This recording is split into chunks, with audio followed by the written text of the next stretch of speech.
for those that were not present, and even for those that were present. The Torah interrupts the narrative of this week's Parsha with two psukim that are very well known to us. Vayehi b'nsoah ha'aron vayomer Moshe kumo Hashem v'yafutzu oivecha yanusu misanecha mipanecha. That's the first pasuk. The second pasuk is uvenucha yomar shuva Hashem rivavos alfei Yisrael. So Rashi says that the psukim come lahafsik ben puronius leperonius. Why does the Torah insert it here? It should insert it by the Mishkan, or it should insert it when it describes the avoda of the Bnei Koos, the Levim that carry the Aron. Here, why is it inserted? Because of the fact that there's a sad story that precedes it, and a sad story that succeeds it, that's going to come. And the Torah didn't want to combine the two sad stories. The Mefarshim discuss this, and they say that aside from obviously what Rashi says is true, the Torah came to give us a hashkafa, a view on the troubles and sadness that occurred to individuals and to the Jewish people as a whole. And one of the things that is very blatantly evident in the story of the Jewish people is that we have traveled all over the world. There is no place practically that we have not been. And wherever we went, we took the Torah with us. The Jewish people left with a book, and that was our possession. So we lost our country, and we lost our nationalism, and we lost the ability to defend ourselves, but we did not lose the book. The book is what preserved us. So therefore, the Torah predicted that for us. They told us this in advance. What would be? Vayehi b'nsoah ha'aron. The Aron traveled with us. Wherever it went. Chazal say, Aron, excuse me, Aron noseias nosov. It's not that the Jewish people carried the Aron, it's that the Aron carried the Jewish people. So it's not that the Jewish people carried the Torah, it's the Torah that carried us through everything. You know, and the famous quip that's attributed to many, that more than the Jewish people shamru et Shabbat, Shabbat shamra et Bnei Yisrael, which has this great element of truth in it. So, Vayehi b'nsoah ha'aron, the Aron is always the Aron is in motion. So we saw in the desert it was in motion, then it came to Eretz Yisrael, it was in Gilgal, then it came to Shiloh. From Shiloh it came to Nov and to Givon, and then it came to Yerushalayim. The Aron was constantly in motion. And then the Aron was taken from us at a Churban Bayis Rishon, and the Aron disappeared. But the idea of the Aron, that never disappeared. That was preserved by the Chachomim, was preserved by Klal Yisrael, the idea of Torah.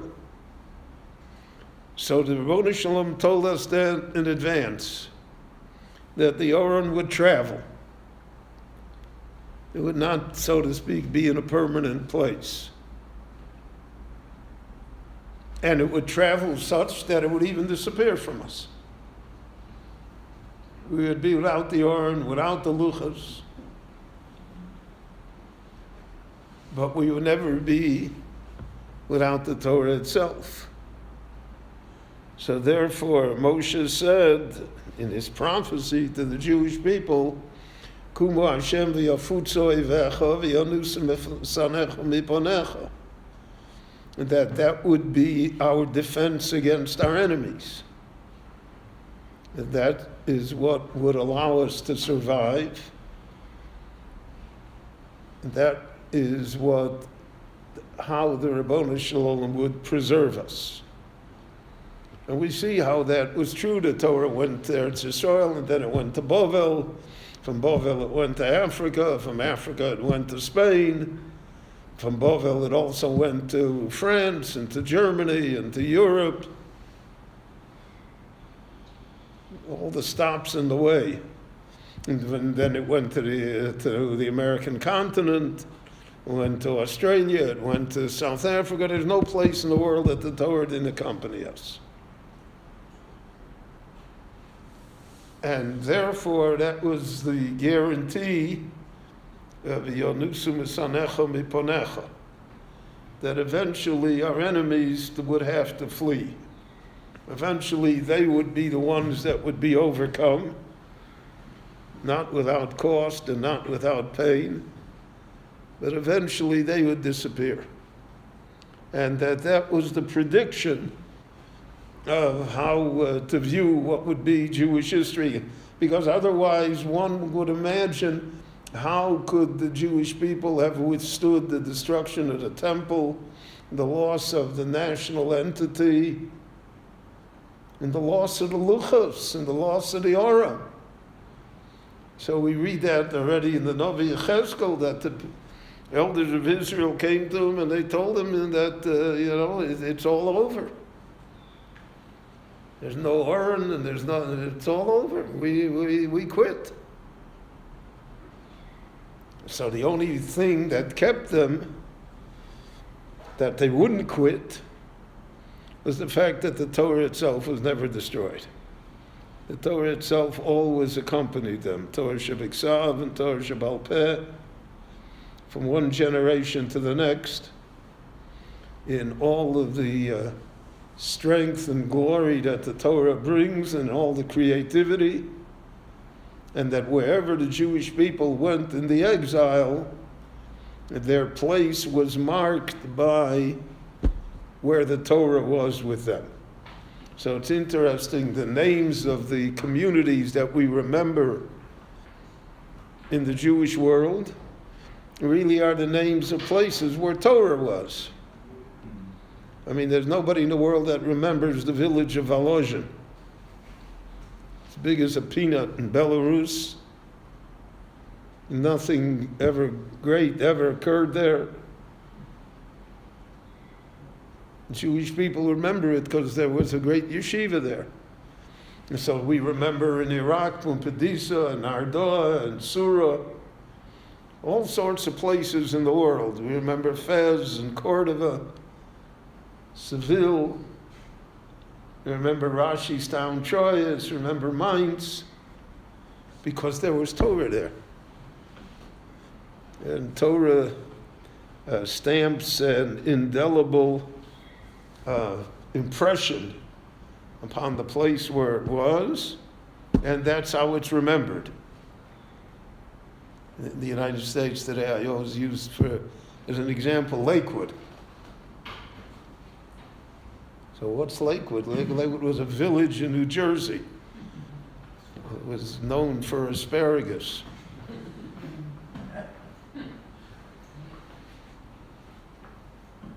Today, wherever you say in the world Lakewood, everybody knows what you're talking about.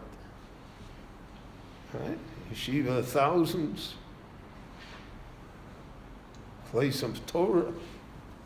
If you're a place of Torah, you're remembered, because you're stamped with the great indelible stamp of eternity.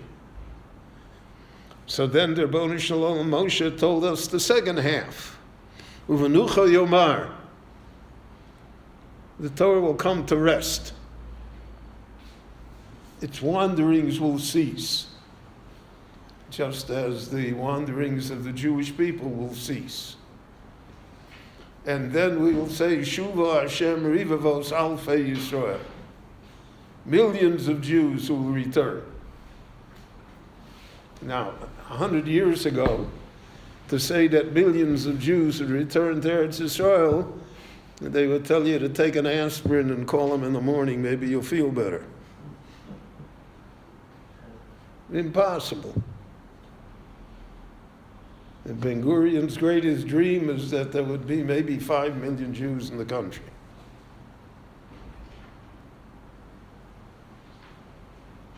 But the Ribono Shel Olam predicted for us differently.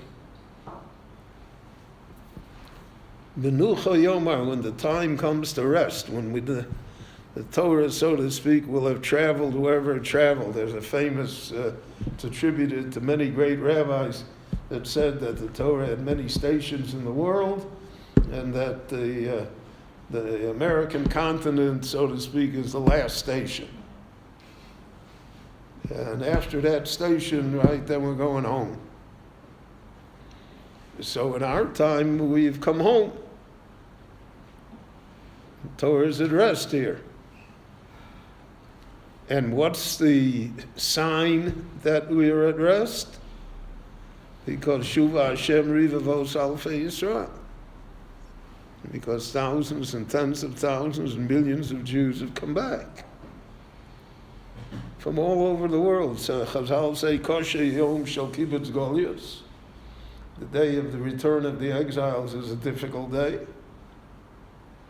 There are a lot of problems that are attached to it. There are a lot of heartbreak and mistakes and really great, great problems, all of which we are witness to.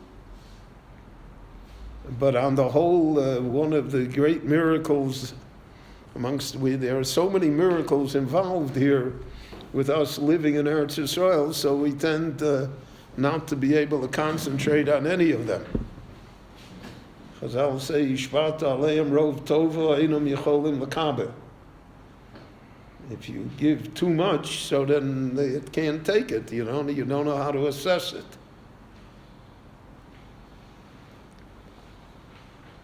But one of the great miracles is the Kibbutz Golios. Jews from all over the world came back for different reasons. Not everybody came, so to speak, voluntarily. But they came, they're here. And the society has to be built from those who have returned. So that's the sign of Benucha Yomar, the Torah is here to rest. This is the place where its eternity is guaranteed. And this is the place where the Oren will be restored.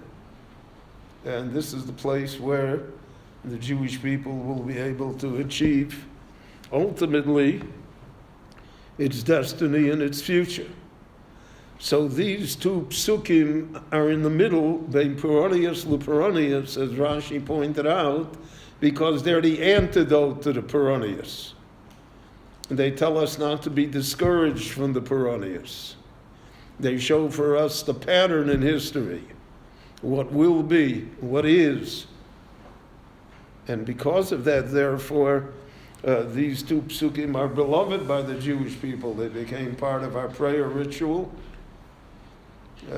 We recite it every time we take the Torah from the Ark to the Bima, and every time we return it, because that symbolizes the past and the present and the future of Klal Yisrael. Rabbi Chananya ben Akash Omer Ratzah HaKadosh Baruch Hu L'Zakas Yisrael L'ficha Hibra Lahem Torah Mitzvot Shenemar